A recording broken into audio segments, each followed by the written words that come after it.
ప్రభుత్వ భూములు అక్రమార్కులకు అందిన వరంగా మారుతున్నాయి. అడిగేవాళ్లు లేకపోవడంతో అప్పనంగా ప్రభుత్వ భూములను అందిన కాడికి దోచుకుంటున్నారు. అధికారం అండతో ప్రభుత్వ భూమిని ఆక్రమించుకొని సొమ్ము చేసుకుంటున్నారు. ఇలాంటి ఘటన ఒకటి నెల్లూరు జిల్లాలో చోటు చేసుకుంది. కోట్ల విలువైన ప్రభుత్వ భూమిని అర్బన్ తహసీల్దార్ తన తల్లి భార్య పేరిట క్రమబద్ధీకరించారన్న ఆరోపణలు ఇప్పుడు జిల్లాలో తీవ్ర కలకలం రేపుతున్నాయి.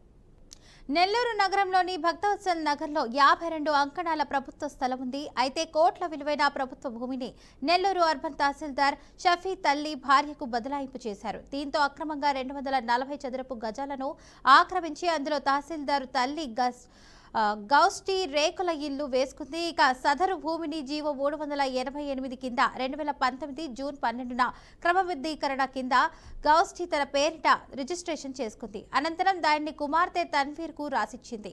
అదే రేకుల ఇల్లు చూపించి మరో 176 చదరపు గజాలను తహసీల్దార్ భార్య అయిన తన్వీర్ క్రమబద్ధీకరించుకుంది. అయితే ప్రభుత్వ ఉద్యోగికి క్రమబద్ధీకరణ వర్తించదు. అయినా షఫీ అక్రమంగా ప్రభుత్వ భూమిని తల్లి భార్య పేరిట రిజిస్ట్రేషన్ చేయించారు. మరోవైపు దీనిని కొందరు రెవెన్యూ అధికారులు తమకు అనుకూలంగా మార్చుకున్నారన్న విమర్శలు కూడా వినిపిస్తున్నాయి.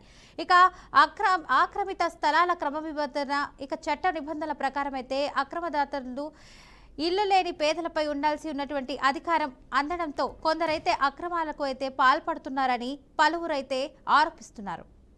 ప్రభుత్వ భూములు చేదే విధంగా చర్యలు చేపట్టాలని పలువురు కోరుతున్నారు. రైట్గా ఇదే అంశానికి సంబంధించి పూర్తి సమాచారాన్ని మా బీఆర్కే ప్రతినిధి మల్లికార్జున్ అయితే అందిస్తారు. మల్లికార్జున్, చెప్పండి, దీనికి సంబంధించిన అప్డేట్స్ ఏంటి? Good afternoon Fatima. నెల్లూరులోని భక్తవత్సల్ నగర్ లోని 52 అంకణాల ప్రభుత్వ స్థలం అది. ప్రస్తుత మార్కెట్ ప్రకారం దాని కోట్ల రూపాయల పైమాటే ఉంటుంది. అయితే ఈ భూమిని అర్బన్ తహసీల్దార్ షఫీ మాలిక్ అత్త భార్య పేరిట బదలాయించారు. సర్వే నెంబర్ 437, 438లోని 52 అంకణాల ప్రభుత్వ స్థలం భూమి ఇది.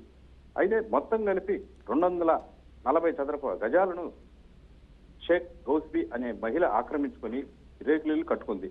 అయితే ఈ భూమిని జీవో నెంబర్ 388 కింద 2019 జూన్ 12న ప్రభుత్వ తరఫున నెల్లూరు రూరల్ తహసీల్దార్ కార్యాలయం రెవెన్యూ ఇన్స్పెక్టర్ ఆమె పేరుతో రిజిస్ట్రేషన్ కూడా చేశారు. అయితే పేదలకైతే మాత్రం ఒక చట్టం తీసుకొస్తున్నారు, కానీ గొప్పల మటుకు ఈ చట్టం పనికి రావట్లే. అదే పేదవాడు కనీసం జాడీడు స్థలం కోసం పెట్టుకుంటే దాన్ని వివిధ కారణాలు చెప్పి రెవెన్యూ అధికారులు దాన్ని రిజెక్ట్ చేస్తారు.